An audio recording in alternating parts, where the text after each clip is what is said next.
My boyfriend of 2 years just told me he's been pretending to be allergic to my cat this entire time. So this is going to sound completely insane, but I need some perspective because I honestly don't know how to process what just happened. My boyfriend Marcus and I have been together for 2 years. We've been talking about moving in together, and I was honestly thinking this might be the guy I marry. Here's the thing though, I have a cat named Muffin. She's a 7-year-old tabby, and she's basically my entire world. I rescued her when she was just a kitten, and she's gotten me through some really tough times. When Marcus and I first started dating, he told me he was allergic to cats. Not severely, but enough that he'd get sniffly, and his eyes would water if he spent too much time around her. I felt terrible about it, but I figured we'd work something out. Maybe he could take allergy medication, or we'd have to find creative ways to spend time together. I even looked into those expensive air purifiers and special vacuum cleaners that are supposed to help with pet dander. Marcus was always really sweet about it, saying he didn't want me to get rid of Muffin and that we'd figure it out together.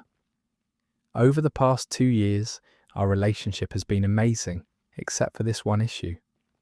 Marcus could only come over for short periods, and he'd always have to leave before his allergies got too bad. We'd mostly hang out at his place, which honestly was fine with me, because his apartment is way nicer than mine. But it did mean that Muffin and I spent a lot of evenings alone. A few months ago, we started seriously talking about moving in together. I brought up the cat situation, asking if he'd be willing to try stronger allergy medications, or if we should look for a place with really good air filtration. Marcus got kind of weird about it, saying we'd cross that bridge when we came to it. Last weekend, we were at his friend Jake's birthday party. I was in the kitchen helping Jake's girlfriend set up for cake when I heard Marcus laughing really loudly from the living room. I walked over to see what was so funny, and I found Marcus on the couch with Jake's cat, Mr. Whiskers, literally sitting on his lap. Marcus was petting him and baby talking to him, and there wasn't a sniffle or watery eye in sight. I stood there for a minute, completely confused. Then I asked Marcus what was going on with his allergies. The entire room went quiet. Marcus looked like he'd seen a ghost.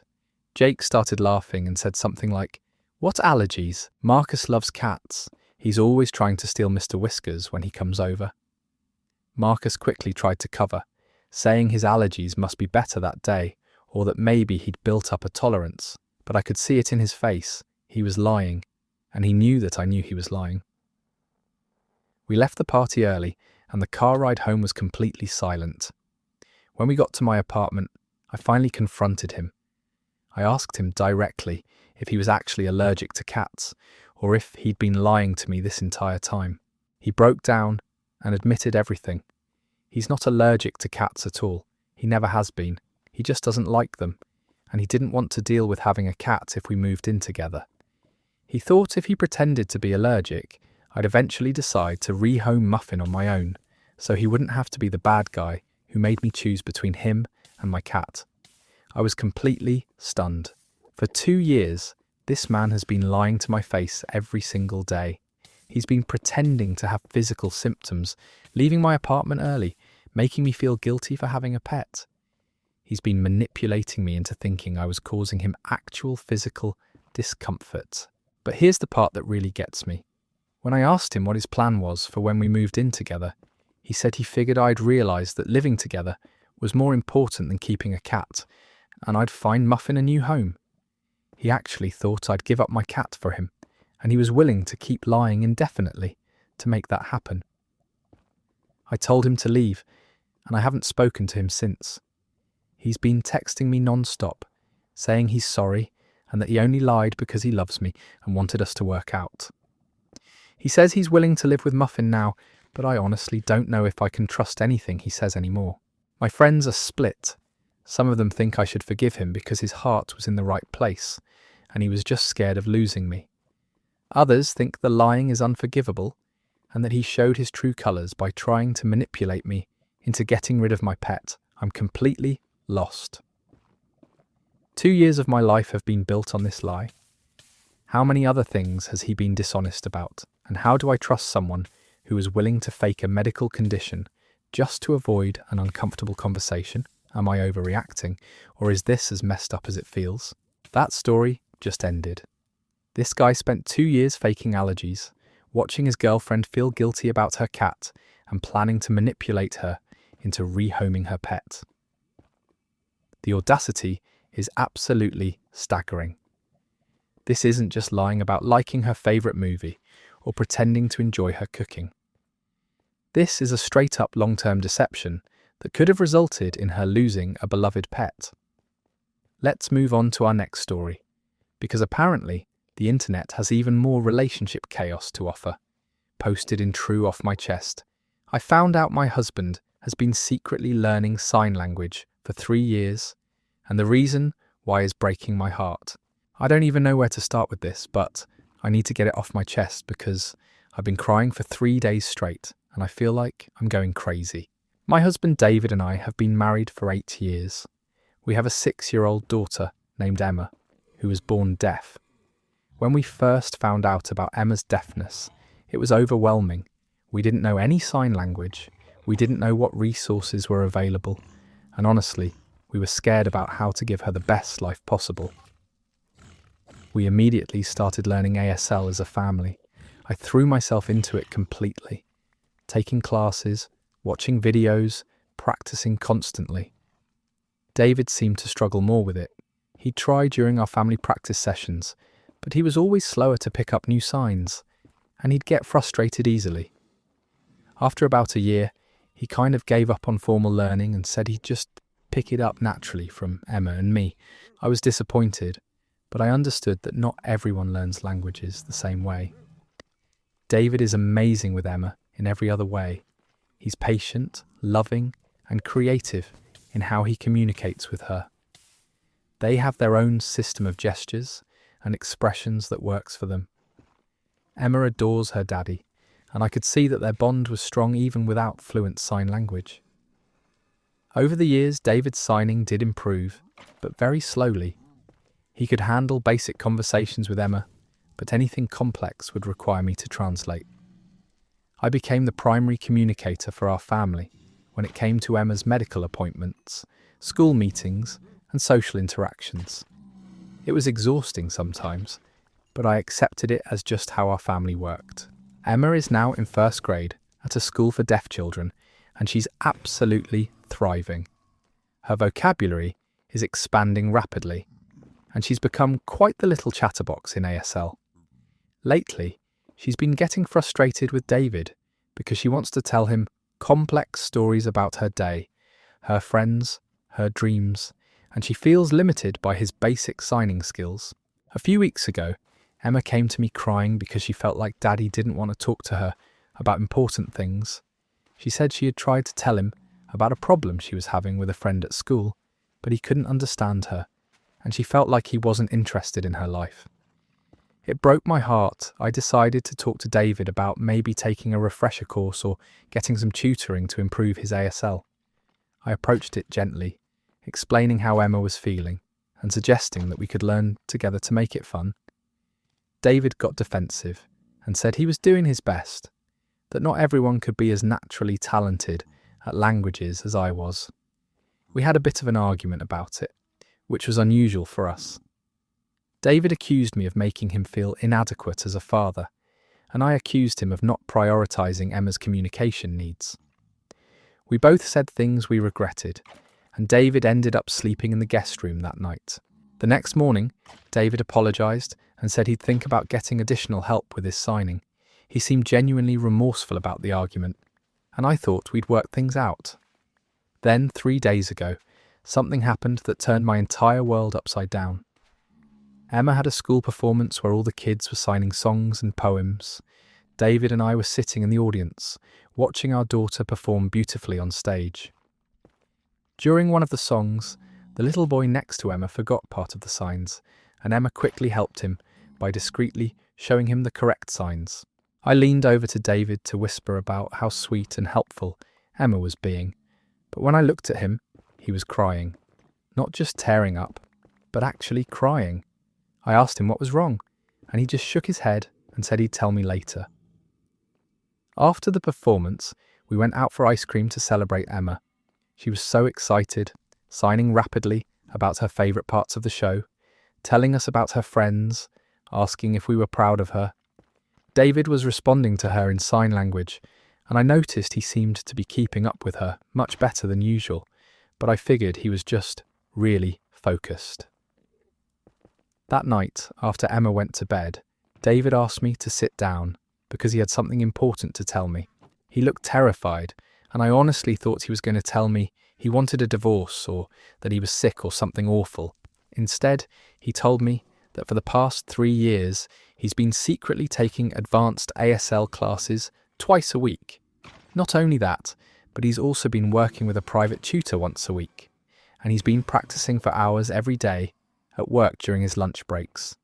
He's been using online resources, watching deaf vlogs, and even attending deaf community events in the evenings when he told me he was working late. I was completely stunned. I asked him why he would keep this a secret, especially when he knew how important communication with Emma was to our family. His answer completely broke my heart.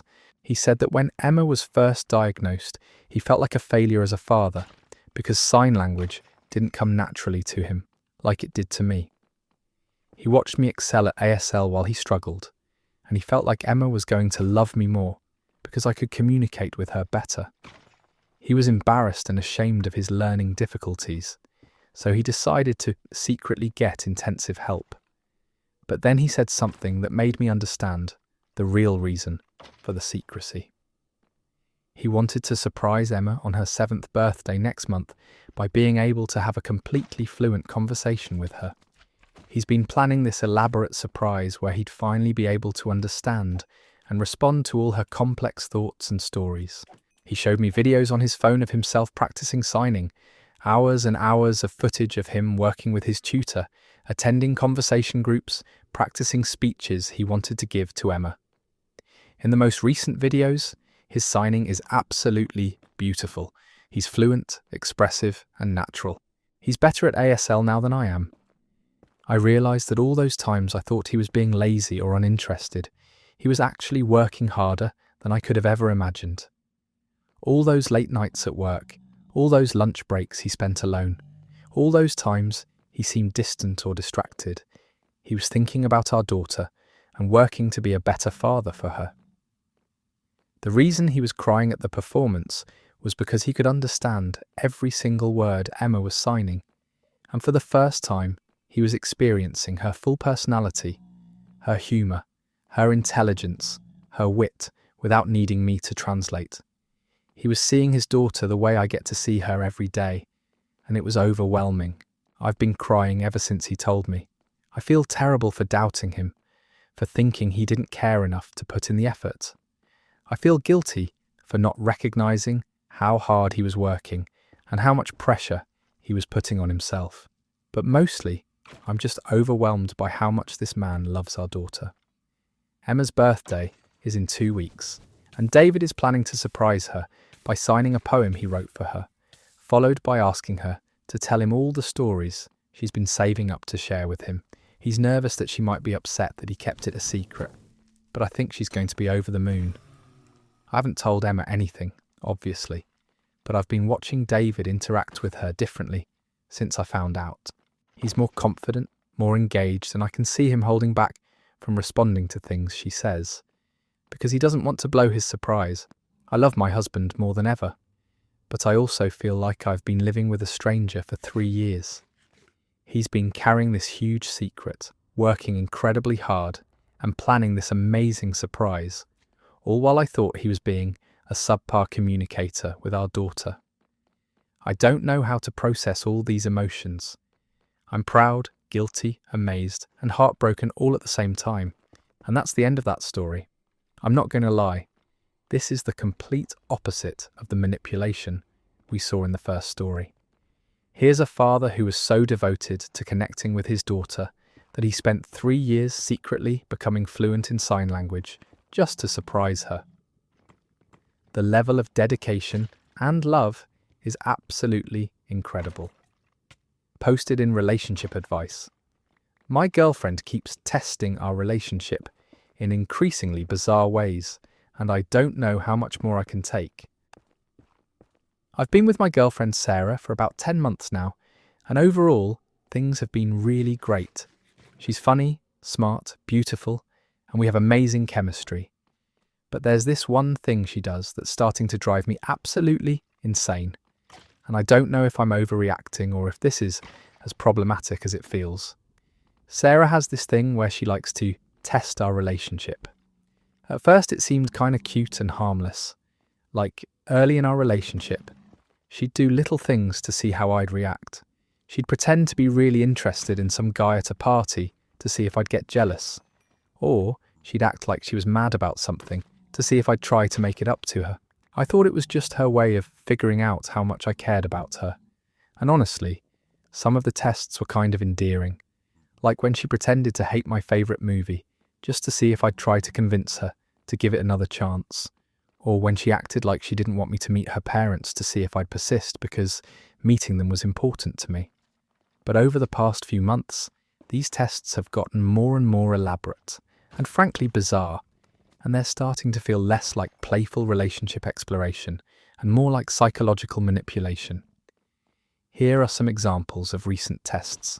Last month, Sarah told me she was going on a girls' trip to Miami for a weekend. She showed me photos of the hotel, talked about which friends were going, and even asked me to drive her to the airport. The whole time, I was supportive and told her to have fun. Turns out, there was no trip. She spent the weekend at her sister's house across town, posting fake Instagram stories with photos she'd found online to make it look like she was in Miami. She said she wanted to see if I'd try to control her or get suspicious about her travelling without me. 2 weeks ago, Sarah told me her ex-boyfriend had reached out to her and wanted to meet for coffee to get closure. She said she was thinking about going and wanted to know how I felt about it. I told her I trusted her judgment, but that it would make me a little uncomfortable. She kept pushing, asking if I'd be okay with it, if I trusted her, whether I thought she still had feelings for him. I kept saying I trusted her, but would prefer if she didn't go. Eventually, she said she decided not to meet with him. Later, I found out she made up the entire story. There was no ex trying to meet with her. She just wanted to see how I'd handle potential jealousy. But the most recent test was the one that really got to me. Last week, Sarah told me she'd been offered a job in Seattle that would double her salary. She said it was an amazing opportunity, but it would mean we'd have to do long distance for at least a year, maybe longer. She spent 3 days talking about this job, asking for my advice, discussing the pros and cons of taking it. I was supportive but honest about how hard long distance would be. I helped her make lists of questions to ask HR, looked up cost of living information for Seattle, and even researched how we could make long distance work. Then she told me it was all fake. There was no job offer. She wanted to see if I'd try to sabotage her career opportunities or if I'd be supportive of her success, even if it meant sacrifice for our relationship. When I passed her test by being supportive, she seemed happy, but I felt completely manipulated and emotionally drained. When I confronted her about these tests, Sarah said she does them because she's been hurt in past relationships and needs to know that I'm trustworthy and genuinely care about her.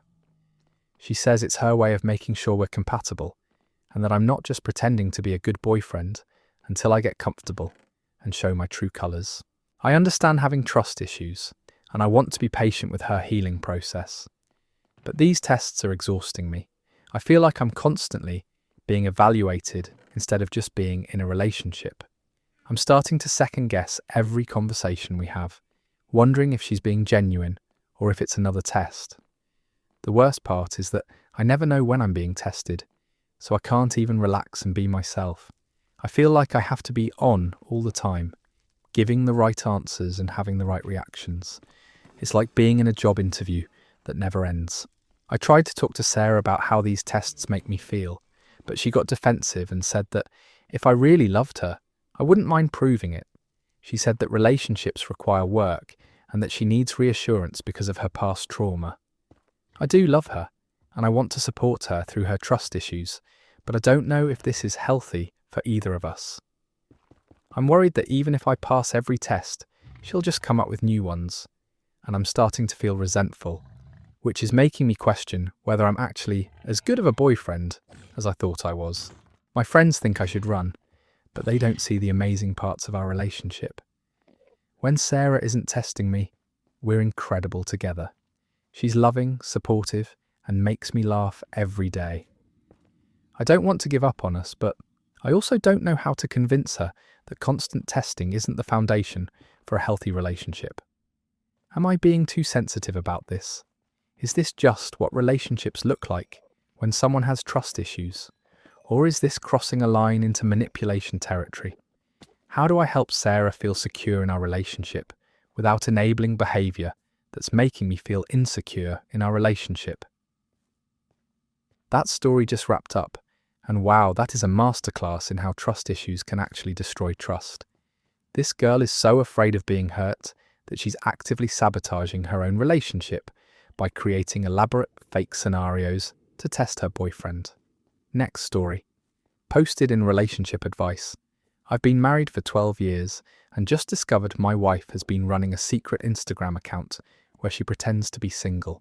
I honestly don't even know how to begin processing this, but I need outside perspective because I feel like I'm losing my mind. My wife Jessica and I have been married for 12 years, together for 15 total. We have 2 kids, ages 9 and 7. I thought we had a solid marriage. Sure, we've had our ups and downs like any couple, but nothing that felt catastrophic. Jessica has always been pretty active on social media, which never bothered me. She posts pictures of our family, our vacations, everyday life stuff.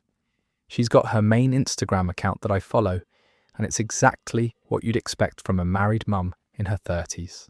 Pictures of the kids at soccer practice, date nights with me, family barbecues, that kind of thing.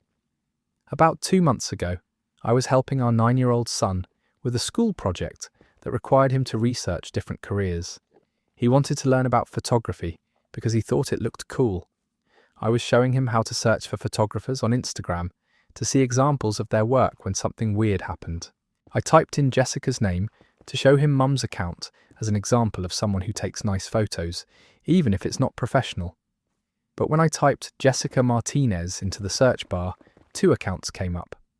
One was her regular account that I knew about. The other one had a slightly different username but was definitely her in the profile picture. I clicked on the second account, thinking maybe it was an old account she forgot about or maybe someone using her photos. But when I scrolled through it, I realised it was definitely Jessica running this account. The photos were taken in our house, wearing clothes I recognised, in locations we'd been to together. But here's the thing that made my stomach drop. There was absolutely no mention of being married or having kids anywhere on this account. The bio said she was a free spirit and living her best single life. There were photos of her at restaurants I'd never been to, bars I didn't recognise, events I'd never heard her mention, photos of her getting her nails done, at the gym, out with friends I didn't know she had, and in every single photo she looked like a completely different person. More glamorous, more confident, more carefree. I started scrolling back through months of posts, and it was like looking at a parallel universe version of my wife's life. There were photos of her at what looked like dates with different men. Not anything obviously romantic, but definitely photos where she was dressed up and sitting across from guys at nice restaurants or at bars. The captions were things like, "Great conversation tonight," or "Love meeting new people," with heart emojis. There were photos from girls' nights out that I'd never heard about.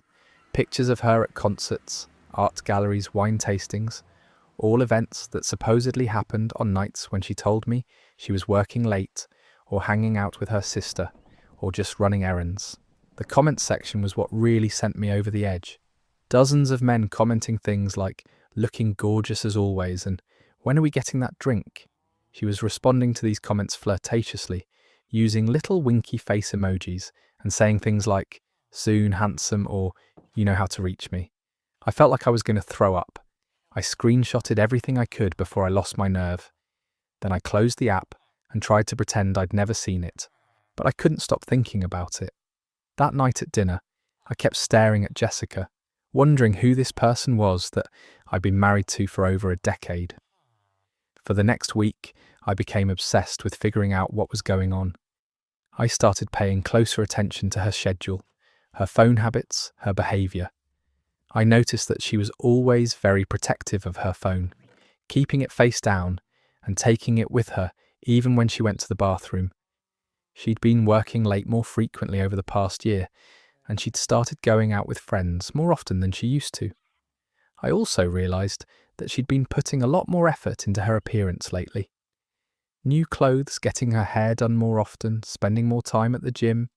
At the time, I thought it was great that she was taking care of herself and feeling confident. Now I was wondering if she was doing it for someone else. I decided I had to confront her, but I wanted to be smart about it. I didn't want to accuse her of cheating if there was some innocent explanation. Maybe it was some kind of elaborate joke or social experiment. Maybe she was planning to surprise me with something. I know it sounds naive, but I was desperate to find a reasonable explanation. Last Saturday night, Jessica said she was going out with her sister and would probably be home late. I waited until she left. Then I checked her secret Instagram account. Sure enough, about an hour later, she posted a photo of herself at a trendy cocktail bar downtown with the caption "Saturday Night Vibes." She was wearing a dress I'd never seen before and looked absolutely stunning. I decided to drive downtown and see if I could find her. I know how crazy that sounds, but I needed to know what was really going on. I found the bar from her photo and sat in my car across the street for about an hour. Eventually, I saw Jessica come out of the bar with a man I didn't recognise. They were laughing and standing very close to each other. He walked her to her car and they hugged goodbye. Not a quick, friendly hug, but a long, intimate hug that made my heart sink. I followed her home from a distance, and she got there about 20 minutes before I did. When I walked in, she was already in her pyjamas, hair in a messy bun, acting like she'd been home for hours. She asked me how my night was and told me about her quiet evening with her sister. I couldn't take it anymore. I asked her directly about the Instagram account. The look on her face was like I'd slapped her. She went completely pale, then immediately got defensive. She started asking how I found it, accusing me of spying on her, saying I was violating her privacy. When I pressed her about the men in the photos and the comments, she broke down crying and admitted that she'd been going on dates, but she swore that nothing physical had happened, that she'd never cheated on me. She said she just missed feeling desired and attractive, that being a wife and mother had made her feel invisible. She said the Instagram account started as a way to post photos where she felt pretty and confident without having to worry about mom-shaming or judgment from family. But then men started commenting and messaging her, and she liked the attention. She said it escalated into meeting some of them for drinks or dinner, but always in public places, and she never did anything beyond conversation. She kept saying it wasn't cheating because nothing physical happened, but I felt completely betrayed. She'd been living a double life, lying to me constantly and emotionally connecting with other men, while pretending to be single. She'd been getting dressed up for dates with strangers while I was home with our kids, thinking she was working late. The part that hurt the most was realising how elaborate the deception was. She'd been maintaining this fake persona for over a year, carefully curating this image of herself as a fun, available single woman. She'd been responding to flirty comments from men while sitting next to me on our couch. She'd been planning these secret meetups while helping our kids with homework. When I asked her what her endgame was, she said she didn't know. She said it started small and just kept growing, and she didn't know how to stop without destroying everything. She said she loved our family and didn't want to lose us, but she also felt trapped in a life that didn't feel like hers anymore. I told her I needed space to think, so I've been staying at my brother's house for the past week. Jessica has been texting constantly, begging me to come home and talk through this. She says she's deleted the account and wants to go to counselling together. She says she realises how badly she messed up and wants to fight for our marriage. But I don't know if I can trust her again. Every time she said she was working late or going out with friends, She was actually going on dates with other men. Every time she posted a normal family photo on her regular Instagram, she was also maintaining this secret account where she pretended I didn't exist. The level of deception is staggering. My kids keep asking when I'm coming home, and it's breaking my heart. They have no idea what's going on, and I don't know how to explain this to them if Jessica and I can't work things out. But I also don't know how to move forward with someone who is capable of lying so convincingly for so long. Is this something that marriages can recover from? Am I overreacting by considering this emotional cheating? How do I rebuild trust with someone who is living a completely fabricated life behind my back? Let's move on to our final story, and this one is going to leave you questioning everything you think you know about relationships. Posted in True Off My Chest. I've been in love with my best friend for 8 years, and I just found out that the feeling has been mutual this entire time. And this is probably going to sound like something out of a romantic comedy, but I swear this is my actual life, and I still can't believe what happened. I need to tell someone because I feel like I'm going to explode if I keep this to myself any longer. My best friend Alex and I have known each other since college. We met during freshman orientation 8 years ago and instantly clicked. We had the same sense of humour, similar interests, and just got along effortlessly from day one. We became inseparable pretty quickly, spending almost every day together, staying up all night talking, going on random adventures around campus.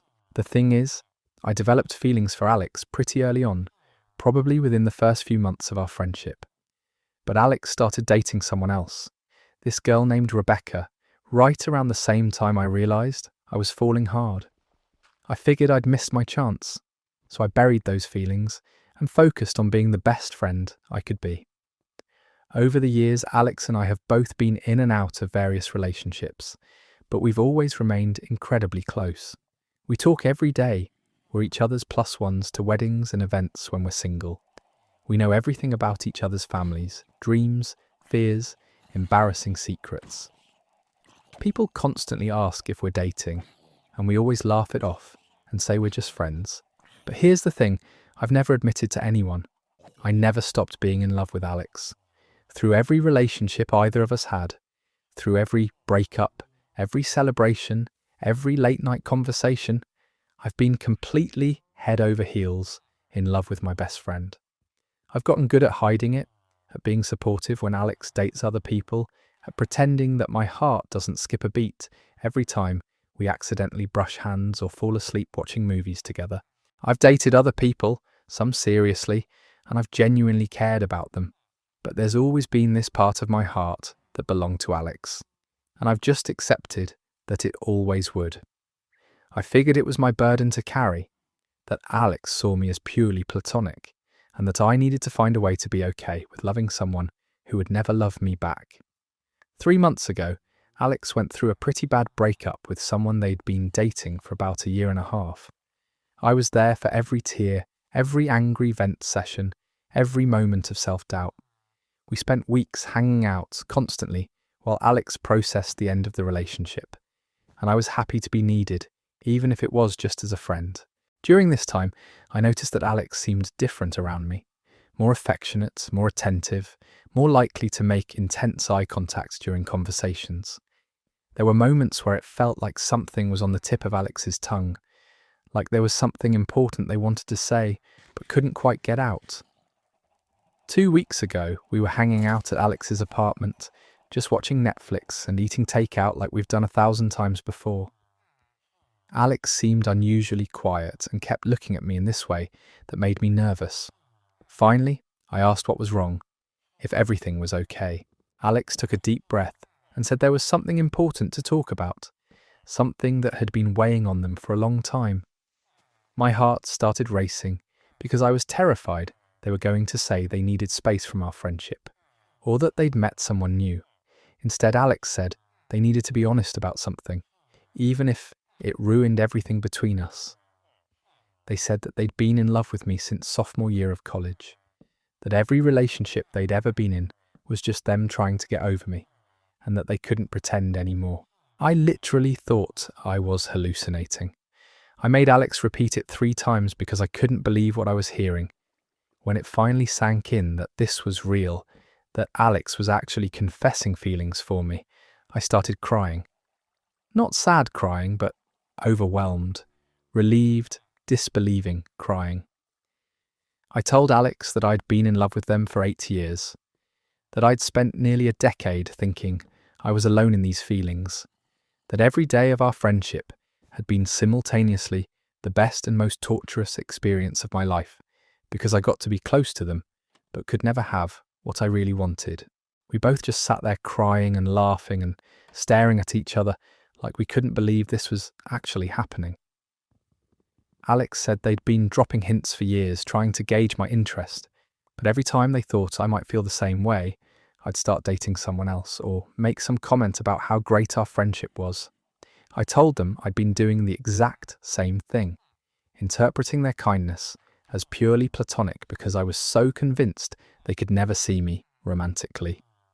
We realised we'd both been protecting ourselves from potential rejection by never taking the risk of being vulnerable. The most incredible part was going back through our history with this new information. Alex told me about specific moments when they almost confessed, times when they were sure I felt something too, but talked themselves out of saying anything. I told them about all the nights I'd gone home after hanging out and cried because I wanted so badly to tell them how I felt, but was terrified of losing them. We talked until sunrise, sharing 8 years' worth of hidden feelings, secret moments, and missed opportunities. It was the most emotionally intense conversation of my entire life. By the time the sun came up, we both knew that this was it, that we were going to try being together for real. Our first kiss happened at 6:30 in the morning in Alex's kitchen while we were making coffee. It was soft and tentative and perfect, and it felt like coming home and going on an adventure at the same time.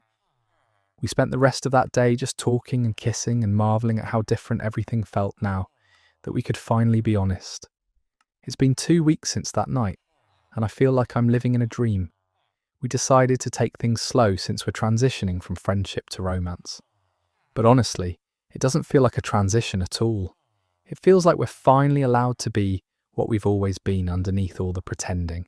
The crazy part is how natural it all feels. We already know each other better than most couples who've been together for years. We already have inside jokes, shared memories, complete comfort with each other. The only thing that's new is being able to express our feelings openly and physically. Our friends are absolutely losing their minds. Apparently, everyone has been waiting for this to happen for years. My sister said she's been placing bets with her friends about when Alex and I would finally get together.